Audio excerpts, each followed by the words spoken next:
All right, Aldo, look, buddy. No time for the drama, huh? But I don't know how much time I'm gonna have for a quick update. This is the interior now. What am I looking at? Obviously, I'm looking at a screen grid resistor that had detonated. It's sort of like Chernobyl. You can see down here where there was defilade for the chassis from the material that was ejected behind these bolts here. You can see, and this one in particular, you just trace the lines up, boom, and they intersect over here. This wire right here was overheated during that process. And then you can see they replaced that grid stopper with a carbon comp there, and this guy over here is carbon film. Now, not a big deal, dude. That can clean up. What kinda is getting to be a big deal, and dude, this is like, I rarely ever see this, and I mentioned this prior. This is bulging. That guy needs to go, and the same thing, it's developing here as well. The dude on the preamp end, starting to see it as well. What else can I tell you? Yeah, obviously some dude was in here doing a service. It looks like, if you look down here, it looks like somebody replaced these diodes as well as they probably should have. These typically fail.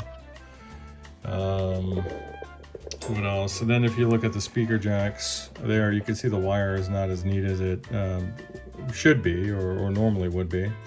So, and obviously they're kind of crooked. So who the hell knows what even happened there. So, well, that's that. It looks like there were some resistors on the board that were changed as well. While I had this guy flipped up, what would I do? I would also change these bias filter caps here. I would do that. So again, don't feel bad about it. Is it dramatic looking? Sure. But I'm sure, like, when it happened, that must have been a spectacle. God, I wonder if this thing was on a Sunset Strip back in the day, and it just went up in flames. Really remarkable. So that's it for the interior. I mean, you know, just depends on what you want to do with her, man.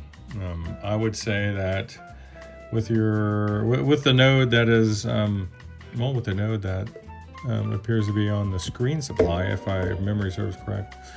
The dude that appears to be on a screen supply, I mean, that's putting the next set of power tubes and possibly the transformer in jeopardy when this thing goes tits up. And how much time it has left, nobody knows. I would recommend just doing a cap job, dude. I would change both of these guys out, and just for poops and giggles, I would change these grid stoppers out.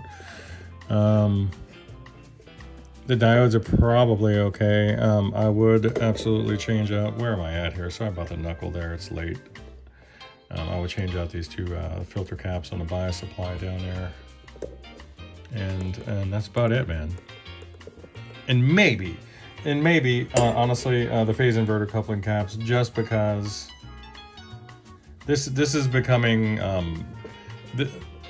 what was supposed to be just a routine, just checkup on, hey, why is my amp so bright, has become something else.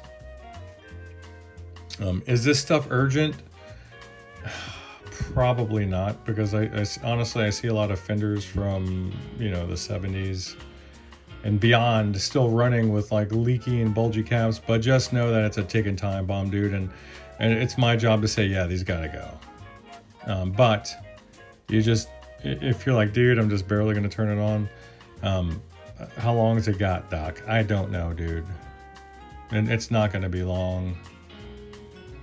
Your tubes are already past their service life. That window's closed, and while they're not acting up now, it's just a matter of time, dude. They're weak. So you can sit on it, or if you want to act on it, then it's going to need some work, dude. All right, bye.